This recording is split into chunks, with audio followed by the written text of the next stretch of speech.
Hello दोस्तों, नमस्कार। Let's learn stock market and finance इस चैनल में मैं आप सभी लोगों का दिल से बहुत बहुत स्वागत करता हूं। अगर आपने पहली बार विजिट किया है जरूर चैनल को सब्सक्राइब कर लेना, ठीक है। हो सके तो आज के दिन इस चैनल को जितना हो सके वीडियो को शेयर कर सकते हो, कर लेना।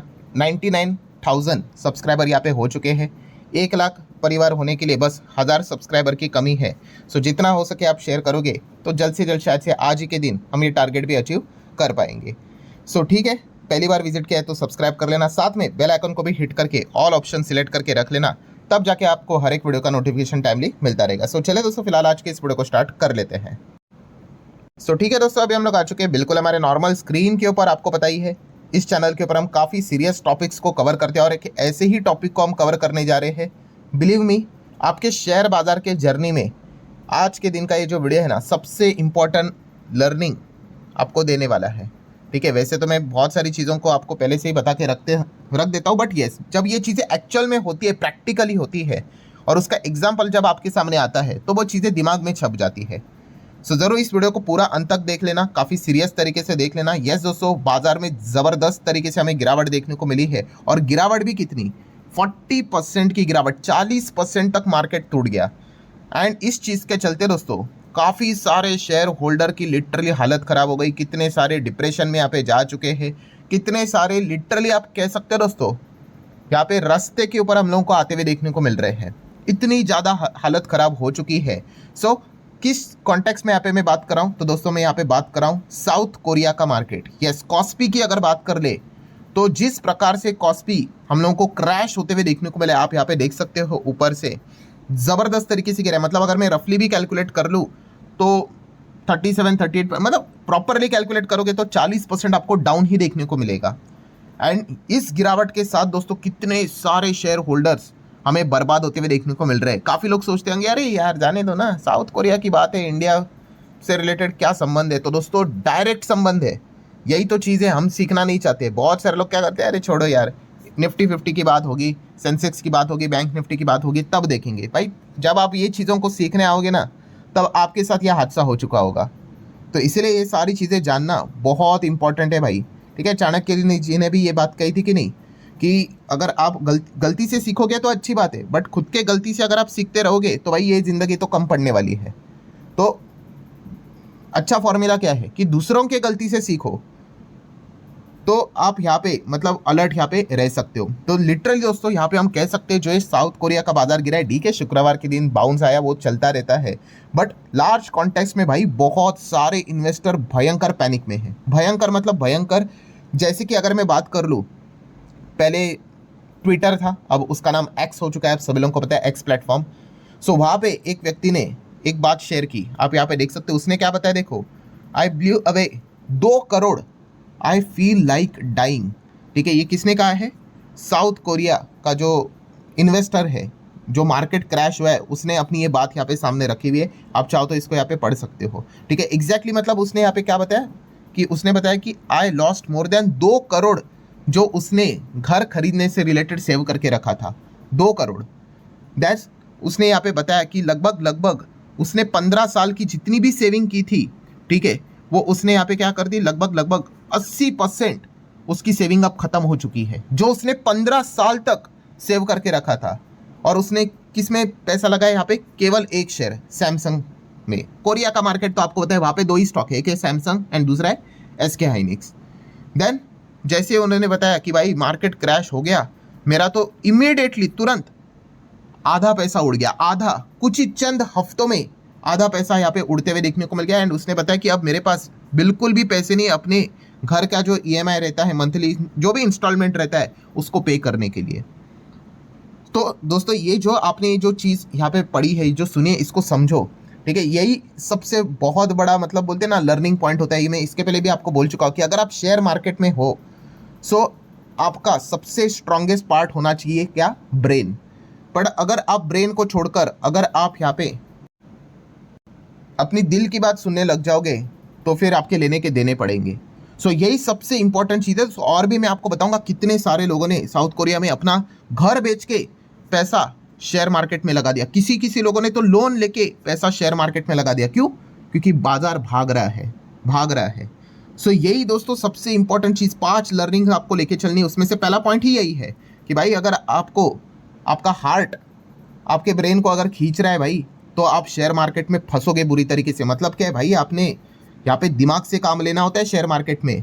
अगर आप दिल से फैसला लोगे शेयर मार्केट में, इसको हम बोलते हैं इमोशनल डिसीजन लेना, ठीक है, तो फिर आपका गेम बजेगा ही बजेगा भाई। शेयर मार्केट में आपको भयंकर नुकसान होना है, ये बोलते हैं ना पत्थर के ऊपर की लकीर है।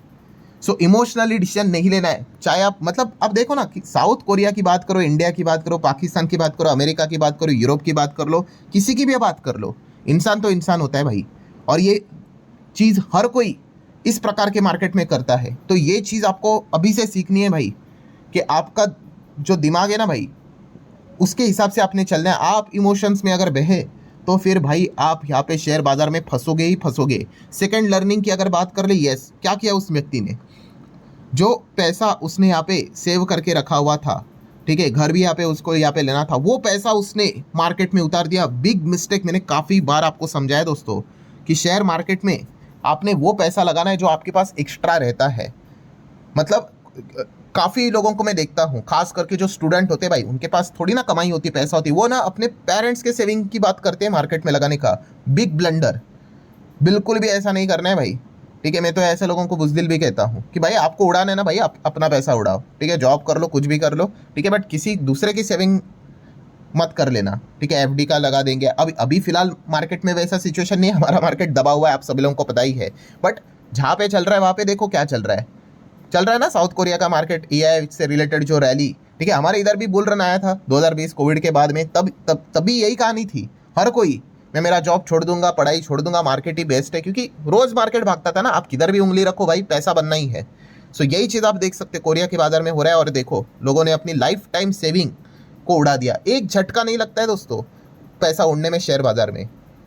तो याद रखना, आपको अपना एक्स्ट्रा पैसा जो है उसी को शेयर मार्केट में यहाँ पे लाना है इनिशियल स्टेज पे। देन तीसरे पॉइंट की बात कर ले, तो जैसे कि अभी हमने देखा कि उसने लगाया भी कितना, 80%, ठीक है। मतलब क्या है कि चलो आप लगाना ही चाहते हो ना, आपके पास जो 15 साल अपने पैसे को संभाल कर आपके पास जो कॉर्पस रेडी हो गया, आपने क्या किया, लालच में 80% उसको मार्केट में उतार डाला। 80%, कितनी बड़ी बेवकूफ़ी, आप मुझे बता दो, ठीक है। अगर लगाना है 10-15% लगा दो, समझ में आता है कि चलो डूब भी गया, तो ऐसा नहीं कि रास्ते के ऊपर आ जाओ। अब 80% अगर आप लगा दोगे और फिर उसके बाद मार्केट कोलैप्स होगा, तो फिर भाई लेने के देने पड़ेंगे ही पड़ेंगे, ठीक है। तो ये गलतियां नहीं करनी। आप देख सकते हैं सारे डिसीजन कैसे है, इमोशनल डिसीजन से, ठीक है। जो पैसा सेव किया था वो लगा दिया, 80% तक लगा दिया। घर से रिलेटेड जो चीज़ें थी उसको स्किप करके मार्केट में उतार दिया। देन पॉइंट नंबर 4, लगाया भी कैसे, एक सिंगल स्टॉक में लगा दिया पूरा। क्यों, वही चीज़ भाई, भाग रहा है ना, बस वही, उसी में ही हम पैसा डालेंगे। कितना सिंपल है ना मार्केट, जो भाग रहा है उसमें लगा दो, कुछ नहीं होगा भाई। ऐसे सोचने वालों की हालत खराब हो जाती है। और यही गलती उस व्यक्ति की भी हो गई। पूरा पैसा उसने सैमसंग ने डाला। क्यों, क्योंकि सैमसंग भाग रहा है ना, जबरदस्त भाग रहा है। दो ही, सैमसंग ने तो एसके हाइनिक्स, वही भाग रहा है, तो चलिए हम भी उठाकर उसी में पैसा ठोक देंगे। जब तक चल रहा है भाई नसीब का सिक्का, तब तक चलेगा। जिस दिन घुमा, लग गए। एंड अब यहाँ पे ट्विटर के ऊपर, एक्स के ऊपर भी लिख रहे हैं कि ऐसा लग रहा है कि मैं रोज मर रहा हूँ।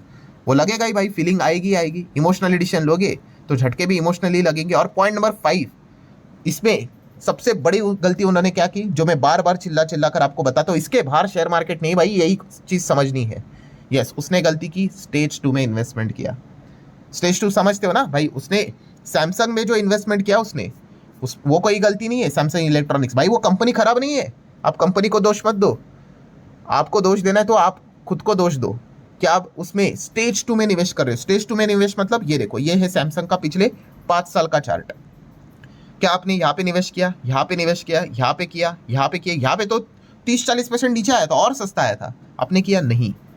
आपने कहाँ पे निवेश किया, यस हमने निवेश किया भाई यहाँ पे, टॉप पे निवेश किया। क्यों, यस स्टेज 2, इसी को हम स्टेज 2 कहते हैं। स्टेज 1 क्या होता है, ये जहाँ पे इन्वेस्टमेंट करना होता है। स्टेज 2 क्या है, जब रैली स्टार्ट हो जाती है, जहाँ पे सब लोग कमजोर इन्वेस्टर इमोशनली पैसा लेकर घुस जाते हैं। और फिर स्टेज 3, ऊपर से वो नीचे गिर जाता है, जैसे अब ये 30-40% नीचे आया है, फिर उसमें रोना धोना शुरू। सो ये सबसे बड़ी गलती उन्होंने की। क्या की, उन्होंने स्टेज 2 में निवेश किया। मतलब क्या है, आप यहाँ पे देख सकते हैं, देखो ये जो नीचे था ना, यहाँ से यहाँ सैमसंग का स्टॉक भागा, कितना भागा, 550% भागा। ये देखकर भाई इंसान क्या हो गया, इमोशनल, उसको लगा भाई ये देखो 550 यहाँ पे भागा है, अब मैं क्या करूँगा, अब मैं भी एंट्री करूँगा और मुझे भी यहाँ पे ऊपर से 550 मिलेंगे। इतना हलवा है क्या मार्केट? फ्री में कुछ मिल रहा है क्या? मतलब सोच कर देख लो, इतना मतलब इमोशनली डिसीजंस लेने वालों की फिर हालत क्या होती है। और ये देख लो, मार्केट को पता है भाई कि कैसे पनिशमेंट देनी है। घुस गए ऊपर, ऊपर से 42% नीचे, लंका लग गई, ठीक है। और ऐसा नहीं होता है भाई, रिकवरी करने के लिए काफ़ी काफ़ी काफ़ी टाइम यहाँ पे लगता है। और जैसे मैंने कहा कि भाई इसमें सैमसंग इलेक्ट्रॉनिक्स को ब्लेम मत करो, ठीक है। क्यों? क्योंकि मैंने इसके पहले भी आपको एक चीज़ सिखाई थी। कौन सी? यस, राम एंड श्याम की कहानी। याद है ना आपको, राम एंड श्याम की कहानी, कि ये दो इन्वेस्टर, एक राम भी है और एक श्याम भी है। मान लो दोनों ने सैमसंग इलेक्ट्रॉनिक में पैसा डाला है। राम कहता है कि भाई सैमसंग इलेक्ट्रॉनिक्स क्या कमाल की कंपनी, मेरी लाइफ बना दी। और श्याम कहता है भाई मैं तो बर्बाद हो गया, इससे मतलब इसके जैसा घटिया स्टॉक नहीं है। अब ये कैसे हो रहा है? राम कह रहा है भाई बढ़िया, श्याम कह रहा है भाई बकवास, ऐसा कैसे? तो आप यहाँ पे देख सकते हो दोस्तों कि राम ने जब स्टॉक यहाँ पे था तब निवेश किया, ठीक है। एंड जब वो स्टॉक यहाँ से यहाँ भागा तो भाई राम के बन गए 550% के रिटर्न्स। अब ऊपर से चलो ठीक है 30-40% टूटा, स्टिल 350% आज भी राम के पास रिटर्न्स बने पड़े हुए। तो राम के पास वो लिबर्टी है, वो चॉइस है, वो फ्रीडम है कि वो 350% लेकर निकल सकता है, ठीक है। वहीं पे श्याम ने क्या कर दिया भाई, यहाँ पे जाके निवेश कर दिया और ऊपर से वो गिर गया तो 40% आज नुकसान में बैठा हुआ है। सो क्या कंक्लूजन है भाई? दोनों के पास सेम ही स्टॉक है, राम कमा रहा है, श्याम गवा रहा है। क्यों? Yes, timing is everything. यही तो मैं आपको कितनी बार बता चुका हूँ भाई, आपका टाइमिंग सही नहीं होगा शेयर मार्केट में, आप डूबोगे। और यही चीज़ हम यहाँ पे देख रहे हैं कि जिन्होंने सही टाइम पे निवेश किया है, ठीक है, उन्होंने पैसा बनाया। ऊपर से क्रैश होने के बाद भी आप पैसा नेट कमा के निकलते हो। बट जिसका टाइमिंग खराब है भाई, वो क्या बोलेंगे? अरे भाई ये कंपनी खराब है। कंपनी खराब नहीं है भाई, तेरा टाइमिंग खराब है।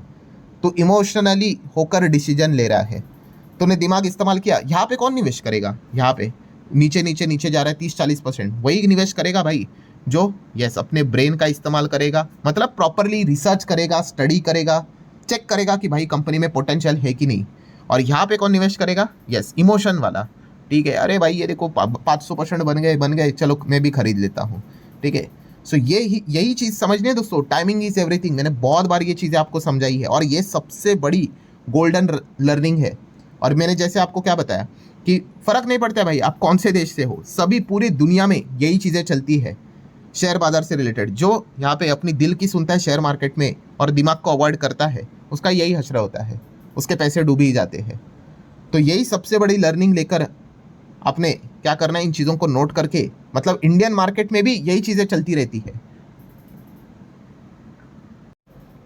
कि जो स्टॉक भागेगा उसको पकड़ने के लिए जाएंगे, भागती हुई ट्रेन को पकड़ेंगे। और मैं आपको बताता हूँ कितने सारे लोग, मोर देन 70-80-90% आप पकड़ लो, जिनका पोर्टफोलियो डाउन है ना, ऊपर से XYZ स्टॉक 40% डाउन, एक दूसरा स्टॉक 50% डाउन, एक कोई तो तीसरा स्टॉक 55% डाउन, कोई तो 35% डाउन। भाई ये वही इंसान है, वो यहाँ पे इमोशंस के हिसाब से स्टॉक पोर्टफोलियो में भर लेता है, ठीक है। वो देखेगा सोमवार के दिन एक कोई तो कंपनी रोज अपर सर्किट लगा रही, चलो अब उसके पीछे भी भागना शुरू, फिर ऊपर से बिकवाली आएगी, दैट्स इट, वो भी कंपनी ABCD कोई भी होगी, अब -30% वो भी उसके पोर्टफोलियो का पार्ट हो गया। अब वो ABCD को गाली देगा। भाई गाली अगर देना है तो आपने खुद को ही देना है, ठीक है। और जैसे मैंने आप लोगों को क्या बताया, सबसे बड़ी लर्निंग क्या है, टाइमिंग इज़ एवरीथिंग।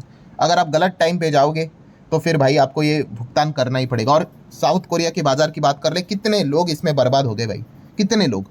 तेज़ी देख ली, लोन लेकर निवेश करना शुरू, कितने लोग फंस चुके हैं। वहाँ पे भी जो फाइनेंशियल इंस्टीट्यूशन है वो प्रेशर में आ चुके हैं कि भाई ये लोन तो इन्होंने लिया है, अब ये चुकाएंगे कैसे।